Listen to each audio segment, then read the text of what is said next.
In this video, we are going to focus on solving quadratic equations using square root property. A quadratic equation is an equation where you have variable raised to the second degree. You'd have an x square in there, you'd have y square or z square. So that's a second degree equation. It's called quadratic equation. Okay, so we will be focusing on, we have already talked about factoring to use. We have already talked about using factoring to solve the quadratic equations. But in this video, we will focus on using square root method. Okay, and when can you use this method? It's very, very important to realize when you only have a squared quantity and a constant term. You have something squared and a constant. Only then we can use this method of using the square root property. Okay, we need to go back and review. Square root property said if x squared is equal to p, then x is equal to positive and negative square root of p. In easy words, if we think about numbers, if x squared is 25, then x can be either positive 5 or x can be negative 5. Okay, there's two different values of x that will make this equation true. And this exponent 2 kind of tells me that there's two possible solutions here. Okay, so two different possible values of x that would make it true, a positive 5 and a negative 5. So whenever you take square root, you put plus minus in the front. Okay, so the steps to solve a quadratic equation that has only a squared quantity and a constant term, the first step is isolate the squared term or squared quantity. The reason why I'm saying a quantity is because you could have x plus 3 squared minus 5 equal to 0. Something like this. And you do have, it does fall into the category of you have a squared quantity and a constant term.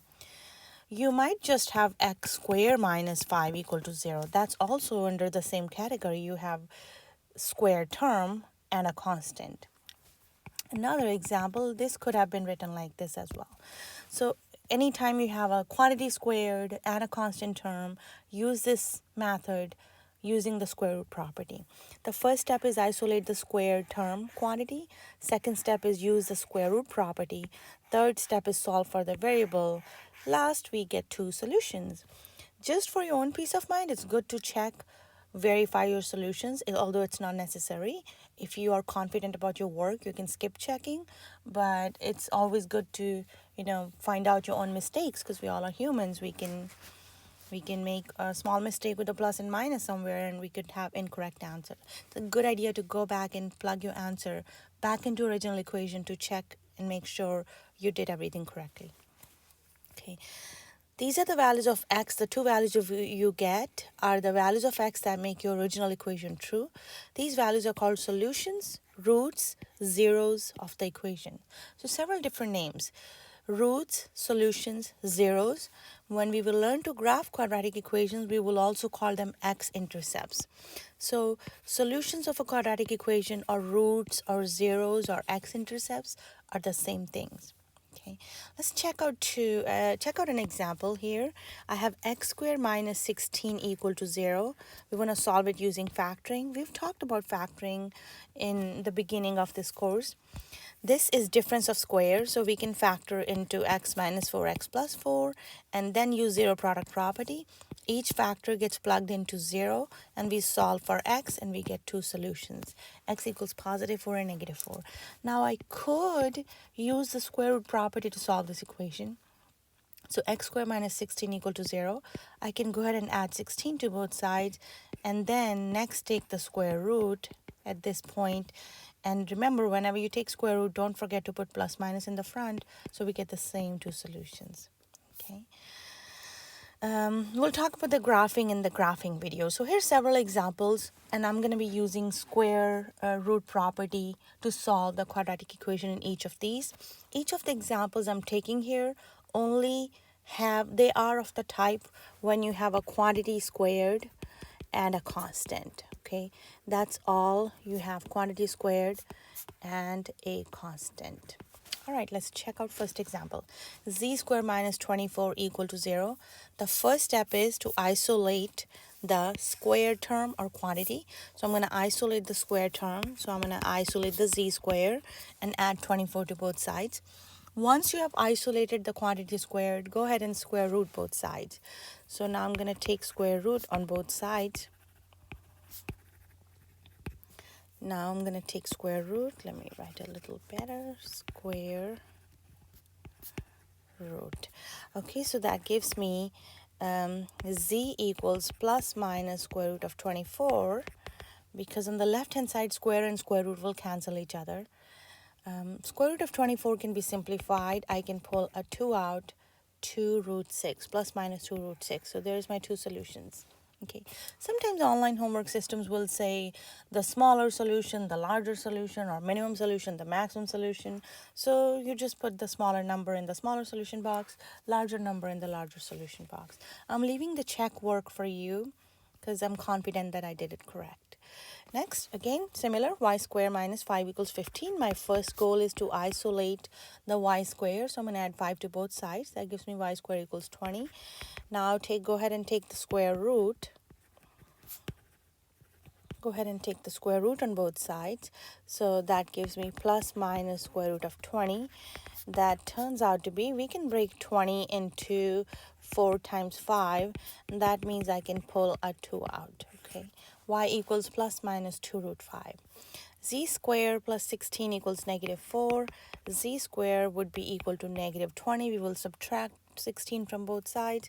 Go ahead and take square root at this point, and z comes out to be plus minus negative square root of negative 20, which comes out to be plus minus I to I, because we have negative inside the square root, plus minus 2I root 5. Okay, that will be our solution, because we have a negative inside the square root, and that's going to be an imaginary number. Square root of negative 1 is I. All right, next example. Again, can I use, one thing I can do is I can FOIL this and make this way more complicated, or I can make my life easy because I see I only have something squared and bunch of constant numbers. Okay, so my first goal is, this is a problem number, so don't get confused about the 4 in the front.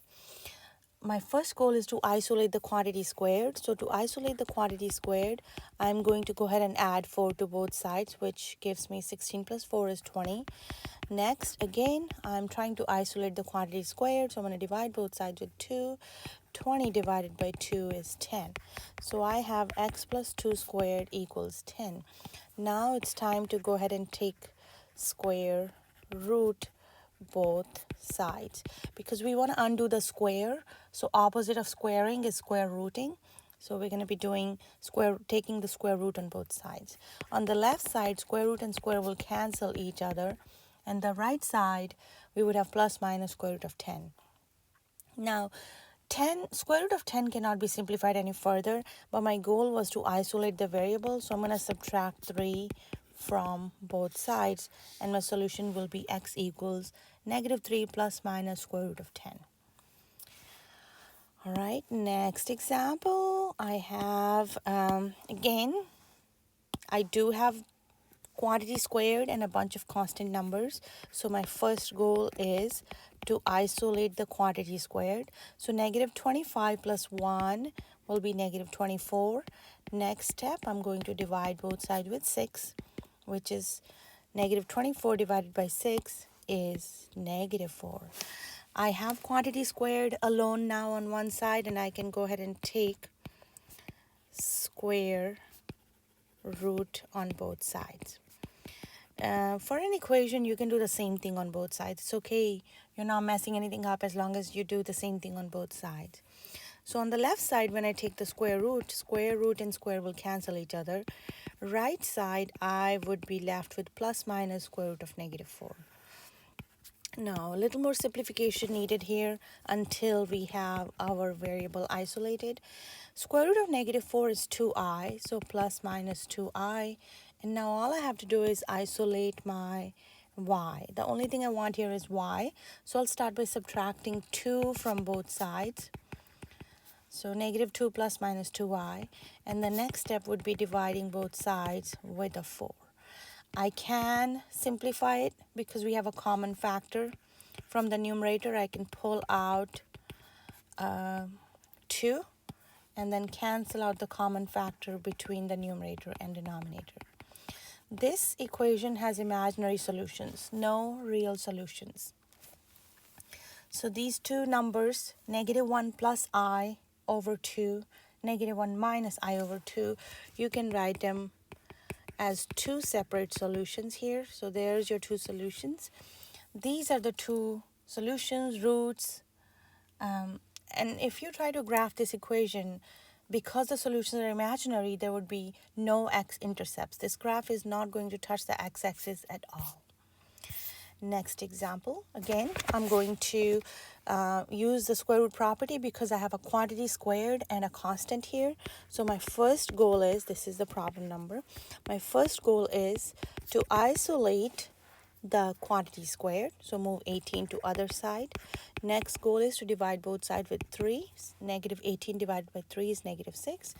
Now I'm going to take square root on both sides. Okay, that turns out to be y minus 4 equals plus minus -√6. Okay, y minus 4 is plus minus I root 6 because square root of -1 is I and I'm pulling that out. Lastly, add 4 to both sides and this is my two solutions. All right, next example we have number 7.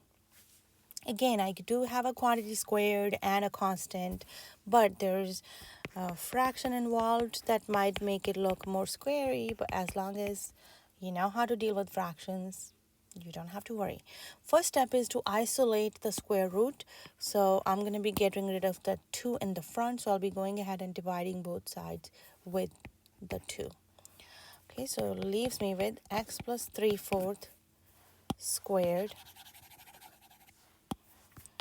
x plus 3/4 squared equals 11 over 16.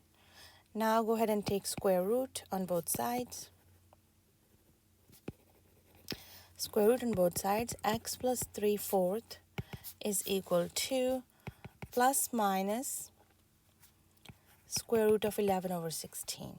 Okay, so x plus 3/4 equals plus minus square root of 11 over 4. Lastly, subtract the 3/4 from both sides, -3/4 plus minus square root of 11 over 4. We can write them as a single fraction, -3 plus minus square root of 11. Now, you have a choice to leave your answer in this format, or you can also write them as two separate solutions by using positive ones in front of square root of 11 and negative the second time. So if you were to do that, your solutions would be -3 minus square root of 11 over 4, -3 plus square root of 11 over 4. Okay, there's your two solutions. That would be all for this video. In the next video, we will talk about completing the square method.